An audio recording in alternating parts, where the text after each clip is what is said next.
దేవునికి మహిమ కలుగునుగాక. హల్లెలూయా. దేవునికి స్తోత్రం స్తోత్రం. హల్లెలూయా. ప్రభు పేరట మీ అందరికి వందనాలు, శుభాలు. మరణాత. బాగున్నారా? మీ అందరూ బాగున్నారని తలంచుచు మన ప్రభువును రక్షకుడైన యేసుక్రీస్తు యొక్క దివ్యమైన నామమున మీ అందరికీ శుభాలు తెలియపరుస్తున్నాను. ప్రియులారా, ఈ దినము దేవుని వాక్యము నిమిత్తము ప్రార్థన చేసుకుందాం. దేవుని వాక్యం నిమిత్తం ప్రార్థన చేద్దాం. దేవుడు ఏ రకంగా మనల్ని బలపరుస్తున్నాడు, ఏ రకంగా ఆదరిస్తున్నాడు, ఏ రకంగా మనల్ని మహిమ అనగా ఆయన మహిమలోకి నిలబెడుతున్నాడు అనే విషయాలు తెలుసుకుందాం. లేఖనం ద్వారా ఈరోజు పాఠం వచ్చి 2 కొరింథీ పత్రిక, 1 కొరింథీ పత్రిక 9వ అధ్యాయము, 2 కొరింథీ పత్రిక 9వ అధ్యాయము మొదటి నుండి మనం కొన్ని విషయాలు చదువుకున్న దాని కొరకు ప్రార్థన చేద్దాం. ప్రార్థన. సర్వోన్నతుడా, సర్వాధికారి అయిన దేవా, నీకు స్తోత్రాలు తండ్రి. ఈ సమయంలో నిన్ను ప్రార్థించుటకు, నిన్ను స్తుతించుటకు మాకు ఇచ్చిన కృపను బట్టి వందనాలు, స్తుతులు, స్తోత్రాలు చెల్లిస్తున్నాను. సమయంలో నీ నామాన్ని బట్టి ప్రార్థన చేయుచుండగా దేవా, నీ ఆలోచన మాకు దయచేసి, నీ తలంపులు మాకు సమకూర్చి, నీ వాక్యము చేత మమ్మలను, మా బిడ్డలను ప్రభా నీ యొద్దకు చేర్చినందుకు వందనాలు చెల్లిస్తున్నాను. ఏదైనా దాసుడే నేను ప్రభు నీ లేఖనముని చేత పట్టుకు నీ ఎదుట, నీ బిడ్డల ఎదుట నిలుచున్నాను. చేరి నన్ను నా తలంపులు మరుగు చేసి ప్రభా నాయన దీనుడని నన్ను నీ సిలువ చాటును మరుగుపరిచి నీ ఆత్మతో నింపమని. ఎందుకనగా ప్రభా నేను మాట్లాడితే ఎవరికి అర్థం కాదు, ఎవరు వినరు. గనుక నీ ఆలోచన చేత, నీ ఆత్మ చేత నీ బిడ్డలతో నీవే మాట్లాడి నీ రాకడకు సిద్ధపరచమని క్రీస్తు నామమున అడిగి బ్రతిమాలి ప్రార్థన చేయుచున్నాను పరమ తండ్రి. ఆమేన్. మన తండ్రి అయిన దేవుని సన్నిధి సదా తోడుగా ఉండి ముందుకు నడిపించును గాక. ఆమేన్. ప్రభునందు ప్రియా దేవుని బిడ్డలారా, ఈ సాయంకాల సమయంలో దేవుడు అనేక రీతిలుగా మనల్ని కాపాడుతూనే ఉన్నారు. అనేక విధములుగా దేవుడు మనల్ని బలపరుస్తూనే ఉన్నారు. అనేక విషయంలో మనల్ని ఆదరిస్తూనే ఉన్నారు. అందుకు దేవదేవునికి ఎంతగానో కృతజ్ఞతాస్తుతులు చెల్లించేవారమై ఉన్నాం. నా ప్రియా దేవుని బిడ్డలారా, ఈ యొక్క సాయంకాల సమయంలో దేవుడు తన అనేకమైన విషయాల ద్వారా నీతో నాతో మాట్లాడుచున్నారనే విషయాన్ని మాత్రం మర్చిపోవద్దు. ఎందుకంటే ప్రభు మాట్లాడే ప్రతి మాట కూడా ఆత్మ సంబంధమైన మాటలు. ఆ విషయాలు మనం గమనించాలి, లేకపోతే మనకు అర్థం కాదు అనే విషయాన్ని మనం ఎరిగి ఉండాలి. ఇక్కడ వాక్య గ్రంథంలో చదువుతుండగా 2 కొరింథీ పత్రిక 9వ అధ్యాయం 1వ వచనమును మనం చదువుతున్నప్పుడు పౌలు గారు మనతో మాట్లాడుతున్నారు. పరిశుద్ధుల కొరకైన ఈ పరిచర్య గురించి మీ పేరు పరిశుద్ధుల కొరకై మీ పేరు రాయుటకు నాకు అకస్యము లేదు, అంటే ఆశ్చర్యము, నేను ఆలోచించవలసిన అవసరం లేదు అని మాట్లాడుతున్నాడు. అంటే మనల్ని పరిశుద్ధులకి గుంపులో చేర్చటకు పౌలు గారు ఏమాత్రం అతిశయపడట్లా, అంటే సంశయించట్లేదు, ఆలోచించట్లేదు. ఇంకా దేవుడు ఏర్పరచాడు కాబట్టే వారు పరిశుద్ధులతో పాటు పరిశుద్ధులతో జీవించవలసిన వారు ఉంటారు కాబట్టి వారి కోసం ఆలోచించే పని ఉంది అనే ఉద్దేశంలో పౌలు గారు మనతో మాట్లాడుతున్నారు. నిజమే కదా? దేవుడు తన రూపాన్నిచ్చి, తన శక్తినిచ్చి, తన బలాన్నిచ్చి మనల్ని వాడుకుంటున్నాడు, బలపరుస్తున్నాడు, తన బిడ్డలుగా మనల్ని నియమిస్తున్నాడు, ఆయన బిడ్డలుగా ముద్రించాడు, ఆయన బిడ్డలుగా ఈ భూమి మీద మనం జీవిస్తున్నాం. అటువంటి అప్పుడు ఆలోచించే పని ఏంటంటే పరిశుద్ధులతో వారిని చేరుస్తున్నాను అంటున్నాడు. ఇక్కడ మరలా అంటున్నాడు ఆయన, మీ మనసు సిద్ధమై ఉన్నదని, అంటే మీ మనసు సిద్ధమై ఉన్నదని నేను ఎరుగుదును అంటున్నాడు. అయితే అందువలన సంవత్సరముల నుండి అకయ సిద్ధపడి ఉన్నదని చెప్పి నేను మిమ్మల్ని గురించి మాసిదోనియ వారి ఎదుట అతిశయపడుచున్నాను. మీ ఆసక్తిని చూసి అనేకులు ప్రేరేపింపబడి, ఇక్కడ మనిషి యొక్క పరిశుద్ధత అనేది నిజమేనండి. ఈరోజు పరిశుద్ధత అంటే మనుషులకి పరిశుద్ధత చాలా అవసరమని పౌలు గారు చెప్తున్నాడు. పరిశుద్ధంగా లేకపోతే ప్రభువును చూడలేం, పరిశుద్ధంగా లేకపోతే ప్రభుతో మాట్లాడలేం, పరిశుద్ధంగా లేకపోతే ప్రభు మాటలు వినలేం, పరిశుద్ధంగా లేకపోతే ప్రభుతో మనం కలిసి జీవించలేం. అందుకే పరిశుద్ధత అంటే దేవుడు ఈ మానవులకి ఎప్పుడు పరిశుద్ధత ఇస్తాడు, ఎలాగిస్తాడు, ఏ రకంగా ఇస్తాడంటే ఆయన కొత్త నిబంధన గ్రంథంలో చెప్పుచున్న మాటలు ఏమంటే నమ్మి బాప్తీసం పొందినవాడు రక్షించబడును అనే మాట. అంటే మనం పరిశుద్ధత కలిగి ఉన్నప్పుడు పరలోకములో పరిశుద్ధులతో పాటు మనం నివసించటకును, కలిసి జీవించుటకును, కలిసి బ్రతకటకు అవకాశం ఉంది. పరిశుద్ధత మనలో లేకపోతే జీవించడం కష్టమని పౌలు గారు స్పష్టంగా చెప్పేస్తారు. మిమ్మల్ని గురించి ఏమంటున్నాడు ఇక్కడ? పరిశుద్ధత కలిగి మీరు ఉంటే మీ గురించి ఆలోచించే పని లేదు. పరిశుద్ధత నాకు ఉన్నది, దేవుడు నాకు పరిశుద్ధత ఇచ్చాడు, పరిశుద్ధాత్మతో నింపబడి ఉన్నాం, పరిశుద్ధులతో మేము నడుస్తున్నాం, పరిశుద్ధాత్మతో మేము మాట్లాడుతున్నామని ఎప్పుడైతే గ్రహించుకుంటామో అప్పుడు ఖచ్చితంగా పౌలు గారు చెప్పినట్లుగానే మనమును పరిశుద్ధులతో పాటు మనం కూడా కలిసి ఉండొచ్చు. మరి దానియేలు గారు అన్నారు కదా, దానియేలు గారి దగ్గరికి ఒక దేవదూత వచ్చి ఏమన్నది, అయ్యా దానియేలు గారు దేవదూత వచ్చిందని పరలోకం నుంచి వచ్చి సాష్టాంగ నమస్కారం చేసినప్పుడు దేవదూత గబగబా వెళ్ళి మరి దానియేలు పైకి లేపి, అయ్యా నువ్వు ఆరాధించి నీ దేవునికి నేను సహదాసుణ్ణి, నువ్వు నా ఎదుట సాష్టాంగ నమస్కారం చేయి. నేను ఎంత గొప్ప దేవదూతనైనా కానీ నువ్వు దేవుని యొక్క రూపము కలిగిన వాడు, నా తండ్రి యొక్క నిన్ను కలగజేసిన సృష్టికర్త రూపము నువ్వు నువ్వు నమస్కారం చేయొద్దు, నీకు నేను సహదాసుడిని, అంటే మీకు సేవ చేయటాక నేను వచ్చాను అని దేవదూత చెప్తే దానియేలు గారు ఆశ్చర్యపోతాడు. అంటే ఇలా పరిశుద్ధత కలిగి మనం ఉన్నప్పుడు, పరిశుద్ధతలో నడిచినప్పుడు, పరిశుద్ధత కలిగి మాట్లాడినప్పుడు, పరిశుద్ధత కలిగి మనం జీవించినప్పుడు మన జీవిత ప్రయాణము ప్రత్యేకంగా సెపరేట్ గా గొప్పగా కనపడుతుంది. దేవుడు కనపరుస్తాడనే విషయాన్ని మనం అందరూ ఎరిగి ఉండాలి. అప్పుడే పరిశుద్ధత మనం ఏ రకంగా పొందగలుగుతాము, పరిశుద్ధతలో మనం ఎలా జీవిస్తామని దేవుడే మనకి నేర్పుతాడు, నడిపిస్తాడని పౌలు గారు చెప్తున్నాడు. అయితే ఇక్కడ అంటున్నాడు ఆయన గురించి, మా అతిశయము ఈ విషయములో వ్యర్థము కాకుండానట్లు నేను చెప్పిన ప్రకారము మీరు సిద్ధముగా ఉండుటకై ఈ సహోదరులను పంపితిని. అంటే మీరందరూ పరిశుద్ధులుగా ఉండటకును, పరిశుద్ధాత్మతో కలిసి నడాలని, ఎలా నడవాలో వీరు మీకు నేర్పుతారు. మీరు ఆల్రెడీ పరిశుద్ధాత్మ దేవుడు ఆత్మతో నింపబడిన పిల్లలు మీరు, కాబట్టి మీకు మేము దాసులము, అనగా మీకు మేము నేర్పగలిసిన ఒక టీచర్ పొజిషన్ లో ఉన్నాం. అంటే గురువు యొక్క స్థానం దేవుడు మాకు ఇచ్చాడు మిమ్మల్ని బలపరచడం. ఓ రకంగా చూసుకుంటే మరి విశ్వాసం బట్టే సేవకుడికి విలువ పెరుగుతుంది, విశ్వాసులు లేకపోతే సేవకుడికి విలువ పెరగదు. అందుకే విశ్వాసుల దగ్గర సేవకుడు ప్రేమ కలిగి, మర్యాద కలిగి, గౌరవం కలిగి, పిలుపులో గాని, మాటలో గాని, మరి నడకలో గాని, పని విషయంలో ఏది విషయంలో కూడా పరిశుద్ధత కనపరుచుకున్నప్పుడు సేవకుని చూసి విశ్వాసులు భయపడతారు. ఎందుకు భయపడతారు? పరిశుద్ధాత్మ దేవునితో కలిసి నడుస్తున్నాడు, కలిసి మాట్లాడుతున్నాడు, కలిసి ప్రయాణం చేస్తున్నాడు, కలిసి ఇతను జీవిస్తున్నాడు, ఇతనితో మాట్లాడాలంటే జాగ్రత్త కలిగి ఉండాలి. లేకపోతే నాకు ఏమొస్తుంది? శాపము కలుగుతుంది. శాపములో నేను, నా పిల్లలు కూడా మరి శాపముకు గురైపోతారని గమనించి ప్రతి వాడు కూడా పరిశుద్ధతలతో, అనగా సేవకులతోనూ పండితులతోనూ శాస్త్రులతోనూ మాట్లాడేటప్పుడు చాలా జాగ్రత్తగా మాట్లాడి, సేవకులు గాని పండితులు గాని 4 మాట్లాడితే మనం 1 అయినా మాట్లాడితే చాలండి. మాట్లాడకపోయినా పర్లేదు కానీ మాట్లాడాలని తర్కించడానికి ప్రయత్నం చేయకండి. తర్కించే ప్రయత్నం నువ్వు చేస్తున్నావంటే నువ్వు పరిశుద్ధాత్మకు లోబడకుండా పరిశుద్ధాత్మ క్రియలను ఎత్తు చూపుతున్నావని అర్థం.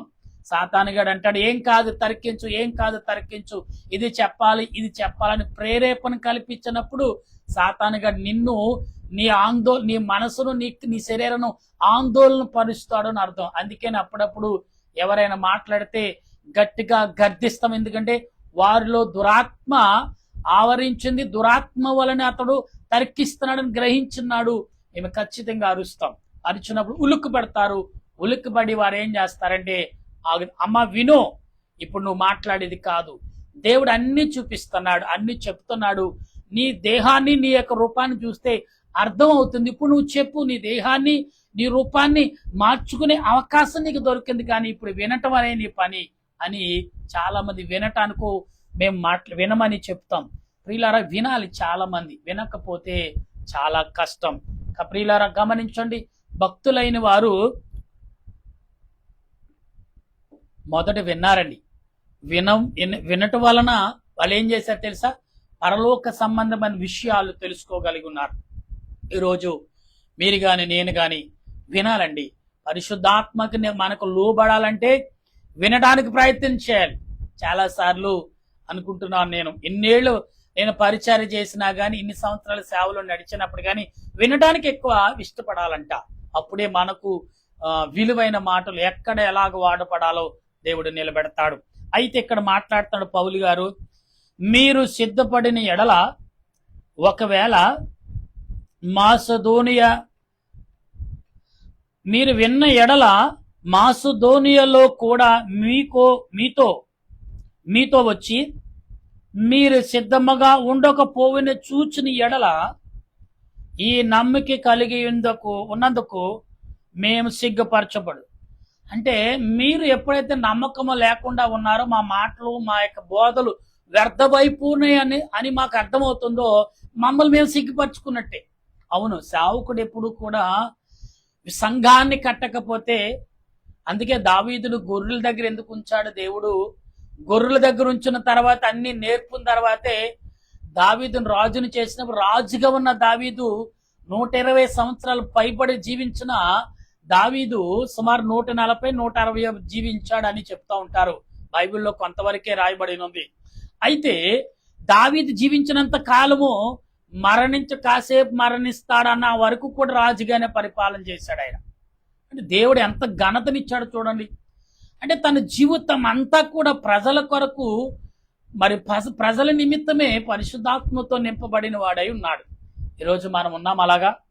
ఉంటే ఎంతవరకు ఉన్నాం అంటే, పౌలు గారు అంటున్నాడు ఇక్కడ మనం చదువుతున్నప్పుడు, మీరును సిగ్గుపరచబడుదురని ఇక చెప్పనేలా, కావున లోగడ ఇచ్చుదమని మీరు చెప్పిన ధర్మము పిసినతనమక ఈక ధారాళముగా ఇవ్వాలనని చెప్పుచు సహోదరులు మీ యొద్దకు ముందుగా వచ్చి దానిని జమ చేయుటకై వారిని హెచ్చరించుట అవసరమని తలంచితిమి.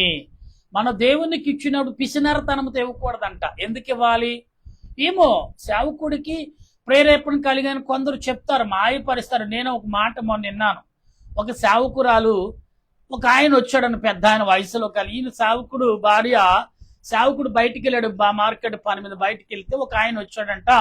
వచ్చి అమ్మా అని పిలిచాడంట. అయ్యా అంటే, నేను పలానా సంఘ సభ్యుని, సేవకుడిని అని. పెద్దవాడు, 65 ఏళ్ళు వయసు, తెల్ల జుట్టు, ముసల, మంచి తెల్లగా, మంచి ఆత్మీయంగా మాట్లాడుతున్నాడు.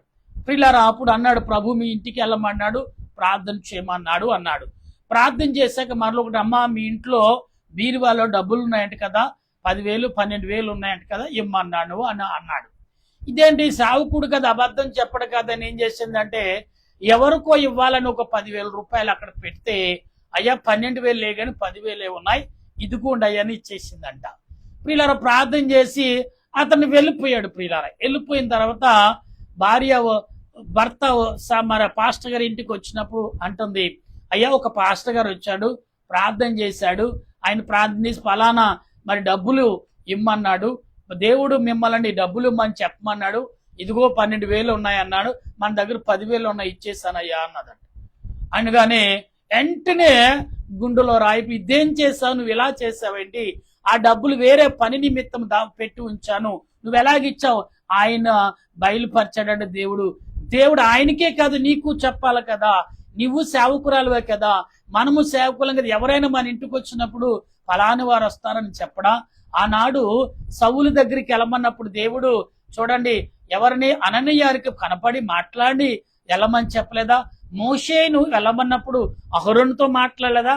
అలాగే దేవుడు మాట్లాడతాడే, అతనితో ఒక్కడితే ఎలా మాట్లాడి నీతికి కూడా ఏదైనా సూచన ఇవ్వాలి కదా, ఇచ్చాడంటే లేదయ్యగారు అంటదండి. పిల్లరా, ఇలాగా దేవుని పేరట మోసన చేసేవారు కూడా లేకపోలేదు.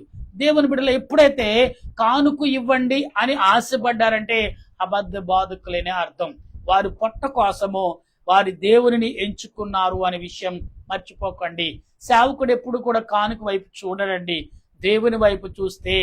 చూడండి, కూడా మనం చాలా మంది ఈ లోకంలో మనకు ఉన్నారు.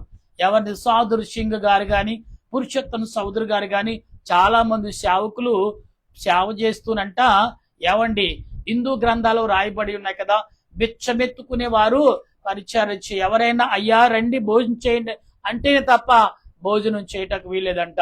నిజమే. మరి బైబిల్ మిషన్ లో ఒక విషయము బయలుపరిచారు. ఎలాగంటే రాజమండ్రిలో ఒక పిచ్చోడంట రోజు ప్రభు వస్తున్నాడు, ప్రభు అదుగు వచ్చేస్తాడని అరుస్తూ చెప్తున్నాడంట. ఒక రోజున పోలీసు వారు పట్టుకెళ్లారు. కానిస్టేబుల్ ఏంటి కానీ చుట్టుపక్కల వాడు అల్లరి చేత పిచ్చోడని గబగబా తీసుకెళ్లారంట, పోలీస్ స్టేషన్ లో కూర్చోపెట్టాడు. ఇలాగ ఎస్సీ గారు వచ్చారంట. ఎస్సీ గారు వచ్చి ఏంటి ఇతను తీసుకొచ్చారు అంటే, అతను యాజకుడు, సేవకుడు, ఎందుకు తీసుకొచ్చి కూర్చోపెట్టారండి? టేషన్ అంతని గందరగోళం చేసి అయ్యా మమ్మల్ని క్షమించండి అని వారి దగ్గర క్షమాపణ కోరికని బయటికి పంపించాడు. అంటే ఒక యాజకుడు ఎటువంటి స్థితి ఉంటాడో ఆత్మ ద్వారా, పరిశుద్ధాత్మ ద్వారా దేవుడు బయలుపరుస్తాడు. అలాగే వెళ్ళిపోయాడు. అలా వెళ్ళిపోతూ అరుస్తూ అదిగో రాకడ వస్తుంది, ప్రభు వచ్చేస్తాడని ఎగురుతూ కేకలు వేస్తూ చెప్తున్నాడంట. అప్పుడు సుమారు 12:30 ఆ సమయంలో ఆకలేస్తుందంట. ఒక చెట్టు ఉందంట, చెట్టు కాడ కూర్చుని ప్రభువా ఈ మాట చెప్తే నా కళ్ళంటూ శరీరంలో కళ్ళు నీరు తిరుగుతాయి. ప్రియులారా, ఏమన్నాడు తెలుసా అతడు? అయ్యా ప్రభువా, ఇంతవరకు నిన్ను ప్రకటించాను కదా, నాకు ఇప్పుడు ఆకలేస్తుంది, అన్నం పెట్టమా అని అడిగాడంట. అక్కడ ఎవరు లేరు ప్రియులారా, ఎవరి పని మీద వాళ్ళు తిరుగుతున్నాడు. తెలియకుండా ఒక వ్యక్తి వచ్చాడంట, ఆకేసి పెద్ద క్యారేజ్ తెచ్చి 4-5 రకాల కూరలు తెచ్చి మరి ఆకేసి అయ్యా అన్నం భోంచేయండి అని కాచ మంచి నీళ్ళు ఇచ్చి, ఆనాటి కాలంలో మరచెంబులు ఉండేవి కదా, ఆ మరచెంబులతో నీళ్లు తెచ్చి గ్లాస్ తెచ్చి చక్కగా మరి ఆయనకి ఆకేసి భోజనం వడ్డించి అయ్యా సరిపోయిందా అని వరకు కూడా, చాలు అని వరకు కూడా వడ్డిస్తూనే ఉన్నాడంట. అంటే ప్రియులరా, అతడు ఎవరంటే దేవదూతే వడ్డించింది అని మరి భక్తులైన తండ్రి దావదస్య గారు కూడా చెప్పడం జరిగింది. ఎందుకంటే సేవకులు ఏమండి దేహేని అడగరండి, అడుక్కునే పరిస్థితి రాదని. ఎందుకంటే ప్రార్థన చేసే ప్రతి కుటుంబాన్ని సేవకుడిని దేవుడే పోషిస్తాడు. సేవకుడికి ఎక్కడికి ఎలాగెళ్లాలో వాహనాలు కూడా దేవుడే సిద్ధపరుస్తాడు తెలుసా ప్రియులారా. గృహాలు కూడా దేవుడే సిద్ధపరుస్తాడు. ఏ నీడ నీ ఒంటి మీద వస్త్రాలు ఎప్పుడు ఏం తొడుక్కోవాలో దేవుడే సిద్ధపరుస్తాడు తెలుసా. ఆ సంగతి తెలియక జనాలు రూపాయలు సూటులు బూటులు వేసి కోట్ల విలువైన రూపాయలు వ్యర్థము చేస్తారు. ధనం అనేది సేవకుడుకు అనుకూలను బట్టి సమయాన్ని బట్టి ఇచ్చారు. ఓ రోజున దేవదాస్ అయ్య గారు శిష్యుడికి చెప్పారంట, అబ్బాయ్ మరి ఇగో డబ్బులు పట్టుకుని వెళ్ళి మరి నువ్వు పత్రికలు పెట్టి చేయి, డబ్బులు ఆర్డర్ ఇచ్చాను, పత్రికలు ఆ పేపర్ ఇచ్చేసి పెట్టి అయినాయి చూసిరామన్నప్పుడు అయిపోయి ఎంత అన్నారంట. ఎంత అన్నారంటే అప్పట్లో 350 రూపాయలు అన్నారంట. అయితే పెట్లో ఉన్నాయి తీసుకో అబ్బాయి అన్నారంట. పిల్లరా, పెట్లో ఉండగా కాకు వెళ్ళి తాళం తీసాడంట. ఆ పెట్లో ఆ డబ్బులు లేవు. అప్పుడు అయ్యగారు డబ్బులు లేవు, పెట్లో ఉన్నాయన్నారు కదా, లేవు అయ్యగారు అన్నాడు. పెట్టి ఎలా తెరిచావు అబ్బాయి? మామూలుగానే తెరిచేసాను అయ్యగారు. కాదబ్బాయి, నువ్వు డబ్బు దేని కొరకు వాడుతున్నావు? ప్రభు పని కొరకు. మరి ప్రభువుని అడగకుండా డబ్బులు ఎలాగొస్తాయి అబ్బాయి అన్నారంట. అంటే ప్రియులారా, దేవునిని మనం ఏమి కావాలో అడగాలంట. పౌలు గారు ఇక్కడ చెప్తున్నారు కదా, విశ్వాసం లేకపోతే మేము అవమానం పడతాం. ఎవరు సేవకుడు అవమానం ఎందుకు పడతాడు? కరెక్ట్ గా చెప్పే విధానం కరెక్ట్ గా లేకపోతే, పరిశుద్ధాత్మ దేవుని గురించి పరిశుద్ధాత్మ గురించి చెప్పకపోతే ఎలాగ అవమాన పడతాడు సేవకుడు అంటే? ఇలాగనే మీ వలన మేము అవమాన పడతాం. సేవకులు గమనించే సంఘం వింటున్నారా లేదా, నవ్వుతున్నట్టు ఉంటారు. అలాగే మర్మమైన మాటలు చెప్పుతూ వారికి అనేకమైన విషయాలు తెలియపరచాలి. ఇక్కడ అంటున్నాడు పౌలు గారు ఏమనంటే, కొంచెముగా ఎత్తువాడు కొంచెముగా పంట కోయును, సమృద్ధిగా ఎత్తువాడును సమృద్ధిగా పంట కోయును అని ఈ విషయమై చెప్పుచున్నాను. సనుగు కొనకయు బలమంతగా కాకయు ప్రతివాడును తన హృదయములో నిశ్చయించుకున్న ప్రకారమునే ఇయ్యవలెను. దేవుడు ఉత్సాహముగా ఇచ్చేవాడిని ప్రేమించును, మరియు అన్నిటి యందును ఎల్లప్పుడూ మీలో సర్వ సమృద్ధి గలవారై ఉత్తమమైనది ప్రతి కార్యమును చేయుటకు దేవుడు మీ ఎడల సమస్త విధములైన కృపను విస్తరింప చేయగలడు. అంటే దేవుడు ఎందుకు అంటే విస్తారంగా అంటే దేవుడికి ఇచ్చేవాడు సనుక్కోకూడదు. మిమ్మల్ని దేవుడు పట్టుబని ఇమ్మన్లా, ఈ ప్రేరేపణ ఇచ్చినప్పుడు ఇవ్వండి. ఎంత ఇస్తాడు? సాతాను కూడా ప్రేరేపిస్తాడు. ఏంటి ప్రభా అని అడగాలంట. మనం ఏదైనా పని చేసిన ప్రభా ఇది కరెక్టా కాదా అని అడగాలంట. నిర్ధానము కలిగి అది సెకండ్ ఒపీనియన్. అంటే పక్కవాడి యొక్క మన ఇంట్లో ఎంతమంది ఉంటే ఒకరినైనా చాలా ఇలా చేస్తారనుకుంటున్నాను, చేస్తే ఏమవుద్ది పర్లేదు అంటవా అని అడగాలంట. పెద్దవారినైనాను పక్కవాడు చిన్నవాడైనా అడిగితే బెటర్ అంట. లేడు ఆ చిన్నవాడు ఆడికేం తెలుసు అనుకుంటే కష్టం, తప్పు అంట. ప్రతి వారిని అడగాలని. చిన్నవాడైనా ఏమో తెలియకుండా చిన్నవాడు ద్వారానే నీకు మార్గం తెలుస్తాడేమో. యేసు ప్రభు చిన్న 12 సంవత్సరాల పిల్లవాడుగా ఉన్నప్పుడు మహాపండితులు తలపెండి పండిపోయిన వారికి జ్ఞానము నేర్పరండి యేసు ప్రభు. చిన్న పిల్లవాడు 12 సంవత్సరాలు. ఎంత పిల్లరా, అటువంటి వయసులోనే ఆయన జ్ఞానము బోధించినప్పుడు ఈనాడు పిల్లలను కూడా తక్కువ అంచనా వేయదు. కనుక ఈ రోజున మనం పరిశుద్ధాత్మ దేవునికి ఆలోచనలోకి నడచగల కృపను దేవుడు మనకిస్తాడని ఇచ్చేవాడని, అందుకే పరిశుద్ధాత్మతో నింపబడి ప్రతిక్రియ. అప్పుడు దేవదాసయ్య గారు అన్నప్పుడు అబ్బాయి ప్రార్థన చేస్తుడు అన్నారు. ప్రార్థన చేయ అబ్బాయి అన్నారంట. ఇదేంటి నన్ను ప్రార్థన చేయమన్నాడు అనకుండా, సరే అయ్య గారు నీళ్ళు ప్రార్థన చేశాడు. ఎంత కావాలి? 350 రూపాయలు కావాలి. ఎంత కావాలో అడిగా అబ్బాయి, ఇస్తారు అన్నారంట. అంతే అడిగారంట. అక్కడ అంతేగా అక్కడ 100 రూపాయలు ఎక్కువ 450 ఉన్నాయంట. ఆహా పర్లేదని ఆ 100 రూపాయలు అక్కడ పెట్టి ఎంత కావాలో అంత పట్టుకెళ్ళాడంట. మరలా వచ్చి 100 రూపాయలు ఉన్నా కానీ తాళం తీసి చూశాడంట. ఆ 100 రూపాయలు అక్కడ లేవు. దేవుడు ఏమి కావాలో అదే ఇస్తాడు ప్రియులరా. ఎంత కావాలో అంతే ఇస్తాడు. నువ్వు అతిగా ఇచ్చుకున్నా అతిగా అడిగినా ఏం చేస్తావు? అనవసరమైన ఖర్చులకి వెళ్ళి లేని దాని కొరకు పరిగెడతావు. కాబట్టి అటువంటి చేయకూడదని దేవుని ఉద్దేశం. ఒకవేళ దేవుడు నీకు స్థాయికి మించినిస్తే నువ్వు ఉంచుకోవు, ప్రజలకు ఖర్చు పెడతావంటే నీకు ఇంకా ఇస్తూనే ఉంటాడు. వద్దన్నా గాని ఇస్తూనే. ఎందుకంటే నువ్వు అనేకులకు దాన్ని వాడుతున్నావు కాబట్టి నీ దేహము కొరకును నీ ఇంటి వరకును సమాజం కొరకు ఎప్పుడైతే నువ్వు జాగ్రత్త కలిగి ఉంటున్నావో ఖచ్చితంగా దేవుడు నిన్ను బలపరుస్తాడు. పరిశుద్ధాత్మ దేవుడు విడిచిపెట్టేవాడు కాదు, వేదన పెట్టేవాడు కాదు, బాధ పెట్టేవాడు కాదు. నిన్ను దుఃఖంలోను శోధంలోను వేదనలో ఉంచేవాడు అసలే కాదు. అందుకనే దేవదాసయ్య గారు అన్నారు, అడగండి, అడిగి సంపాదించుకోండి. అందుకనే బైబిల్ గ్రంథంలో ఉన్న మాట, అడుగుడు ఇవ్వబడును, తట్టుడు తీయబడును, వెదుకుడు దొరుకును. ఎందుకంటే మనం ఏం కావాలి అడగాలి. ప్రభు అన్నారు, ఇదిగో నన్ను శోధించు, నువ్వు అడిగి నన్ను శోధించుకు నా దగ్గర సంపాదించుకో. నీకే మనం అవసరమైంది 100 రూపాయలే, 200 అడుగు, నేను ఇస్తాను అంటున్నాడు. అంటే ప్రియులారా, దేవుని ఎడల మనకు కార్యము, మన కోరుకు, మన తలంపులు ఆయనకు తెలుసు. కనుక గమనించగల మనసును పరిశుద్ధాత్మ దేవుడు ఈ సమయంలో మనందరికి అందించును గాక. ఆమేన్. ప్రార్థన. దయగల మా తండ్రి నీకు వందనాలు. పరిశుద్ధాత్ముడా, నిజమే నీ ఆత్మ, పరిశుద్ధాత్మ లేకపోతే మేము ఎక్కడికి వెళ్ళినా ఎవరు వినరు. విన్న మాటలు కూడా వ్యర్థమైపోతాయి, ప్రకటించిన మాటలు వ్యర్థమైపోతాయి. అందుకనే పరిశుద్ధాత్మకు లోబడి ఉన్నారా లేదో గమనించి మాట్లాడండి. ఎలా మాడితే అలా మాట్లాడొద్దు అన్నాం. అవును ప్రభా, నీ ఆత్మకు లోబడి పరిశుద్ధాత్మకు నింపబడి మాట్లాడే మనసును మా అందరకు దయచేయండి.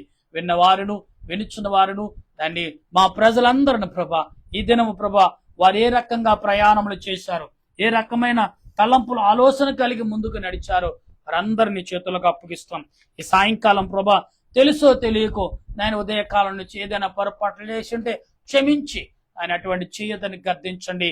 మరి ఎక్కడైనా నోరు జారిన పొరపాటుగా, మరి ఏదైనా తలంచిన పొరపాటుగా క్షమించి సరి చేసుకునే భాగ్యం, సరిదిద్దుకునే భాగ్యం దయచేయండి. మా దేశాన్ని, దేశ ప్రజలను తండ్రి, ప్రపంచ ప్రజలు 800 పైన ఉన్నారు ప్రభా. మా ఇండియా ప్రజలు 150 కోట్ల ప్రజలు ప్రభా. ఈ ప్రజలందరినీ చేతులకు అప్పగిస్తున్నాను. మిలిటరీ వారును, పోలీస్ శాఖ వారును, డాక్టర్లను, నర్సులను, పారిశుద్ధ వారును, కార్మికులను, రైతులను, నీటి మీద, నేల మీద, గాలి మీద పనులు చేయుచున్న వారును, ప్రయాణములు చేయుచున్న వారిని బట్టి వందనాలు. అందరికీ భద్రత, నీ మహిమ, నీ ఆదరణ నీ కృప, నీ సన్నిధి, నీ పరిశుద్ధత వారికి కలగచేదువు గాక. దేవా, గర్భిణీ స్త్రీలను, బాలింతరాలను నీ చేతులకు అప్పగిస్తూ తల్లికి బిడ్డకు సులువైన కానుపు, క్షేమమును దయచేయండి ప్రభా. గుడ్డివారు, చెవిటివారు, మూగవారు, వికలాంగులు, అనాథులు, అభాగ్యులుగా ఉన్న వారందరికీ ఆదరణ అనుగ్రహించుదువు గాక. దేవా, వివాహమై యవన వివాహం కొరకు ఎదురు చూస్తున్న బిడ్డలు ప్రభా, తల్లిదండ్రులు వేదన పడుకున్న వారి పిల్లలకు వివాహం చేస్తున్నట్లుగా సమకూర్చండి. వారి మనసులు మార్చి తల్లిదండ్రుల మాట వింటూ మంచి జీవితాన్ని వారు రీడి చేయటకు సహాయం దయచేయండి. అలాగే కుటుంబంలో శాంతి సమాధానం లేని బిడ్డలు, తండ్రి నిమ్మదనం లేని బిడ్డలు, గందరగోళం, సాతాను శోధనతో బాధపడుతున్న బిడ్డలకు నీ ఆలోచన కలగజేసి నీ ఆత్మతో నింపండి. నీ సన్నిధి భాగ్యము దయచేయండి. నీ వాక్యముతో కట్టండి. నీ సన్నిధి వారికి దయచేసి నడిపించమని అలుపుడిని, అయోగ్యుడిని ప్రభా, ఎన్నిక లేని నన్ను ప్రభా, నీ దీనుడైన నన్ను నిలబెట్టి నీ బిడ్డలకి ఇటు మాటలు బోధించినందుకు వందనాలు. పరిశుద్ధాత్ముడా, నిజమే దేవా, నీ పరిశుద్ధాత్మ మాకు తోడు లేకపోతే మేమేమి చేయగలం ప్రభా? చీపురు పూల కూడా తీసి పక్కన పెట్టలేం, అంత శక్తిహీనులము. ఇవన్నీ కూడా మా ఎముకలకు, మా ఆలోచనకు, మా శరీరముకు, మా తలంపులకు, మా నోటుకు, మా సర్వముకు శక్తినిచ్చి బలపరచిన దేవుడు. ఈ రాత్రి కాల నీ బిడ్డలు ఎవరైతే నాయన సుఖనిద్దరను, సంపూర్ణతను కోరుకున్న ప్రతి వారికి నీ ఆత్మ నడిపింపు. దురాత్మలకు లోబడకుండా, దురాత్మల ప్రమాదాలకు ఎక్కడ గురవకుండా కాపాడండి. హాస్పిటల్లో ఉన్న వారిని స్వస్థత కలగ చేయండి. ఏ వ్యాధులతో బలహీనులుగా ఉన్నారో, చిన్నవారేమి, ధనవంతులేమి, పేదవారేమి, చిన్నవారేమి, అందరూ ప్రభా బలహీనులే కదా. కాబట్టి వారందరికీ స్వస్థత, ఆరోగ్యం వచ్చును గాక. అలాగే ఈ దినం ఎవరైతే పుట్టి ఉన్నారో, పుట్టిన ప్రతి బిడ్డకు నీ ఆత్మతో నింపబడుదురు గాక. తండ్రి, ఎవరైతే నీ పిలుపునందుకు నీ రాజ్యములో చేరారో వారికి నీ రాజ్య వారసత్వాన్ని వారికి ఆత్మలకు దయచేయండి. విడిచి వెళ్ళిన వారి కుటుంబాలకు ఆధార్పును, సంతార్పణను నేను తెలియపరుస్తున్నాను. అలాగే ప్రభా, ఈ దినము తండ్రి పెళ్లి రోజు, పుట్టినరోజు, షష్ఠపూర్తి శుభకార్యములు ఏ రీతిగా నీ నామాన్ని బట్టి సంతోషము, సమాధానం కలిగి ప్రార్థిస్తున్న ప్రతి వారికి నీ దయా కిరీటమును, ఆదరణ కిరీటము, ఆరోగ్య కిరీటం దయచేయమని వినుచున్న ప్రతి వారి పట్ల నీ పరిశుద్ధాత్మతో కుమ్మరించి మా దేశంలో దేశ పెద్దలను, నాయకులను, చిన్నలు, పెద్దలను, వృద్ధులను, యవనులను, సేవకులను, పరిచారకులను, పండితులను, శాస్త్రులను అందరిని దీవించమని, నీ ఆత్మతో, నీ జ్ఞానముతో బలపరచమని, నీ పరిశుద్ధాత్మ కుమ్మరింపు అందరి మీద కుమ్మరించమని క్రీస్తు ప్రభు నామమున అడిగిచు మరణాత ప్రార్థన సన్నిధి బైబిల్ మిషన్ అంతటిని బట్టి వందనాలు చెల్లిస్తూ రక్షకుడును ప్రభు అయిన క్రీస్తు నామమును అడుగుచున్నాను మా పరమ తండ్రి, ఆమేన్. పరలోక మా పరమ తండ్రి, నామను పరిశుద్ధపరచునుగాక, నీ రాజ్యం వచ్చునుగాక, నీ చిత్తం పరలోకమందు నెరవేరినట్లు భూమి యందు నెరవేరినగాక. మౌనదుడని మాకు దయచేయం, మన ప్రార్థన చేసి మనం క్షమించిన ప్రకారం మా ప్రార్థనలు క్షమించు, శోధనకి తప్పించము, రాజ్యము, శక్తి, మహిమ నిరంతర నీవనా తండ్రి, ఆమేన్. యేసురక్తమే జయము, అపాదికులం, ప్రవేశరక్తమే జయము, అపాదికులం, ప్రభు సంపూర్ణ విజయం, అపాదిగలంతక నాశనం. హల్లెలూయా, హల్లెలూయా, స్తోత్రం, స్తోత్రం, ఆమేన్, ఆమేన్. మన తండ్రి అయిన దేవుని ప్రేమ, త్రియేక దేవుని కృప, పరిశుద్ధాత్మ అన్యోక జీవితం ఎప్పుడు ఎల్లప్పుడు మీకు మీ బిడ్డలకు తోడై నడిపించి ఆయన రాకడకు సిద్ధపరచును గాక. ఆమేన్, ఆమేన్, ఆమేన్. మీ అందరికి వందనాలు. మరణాతా.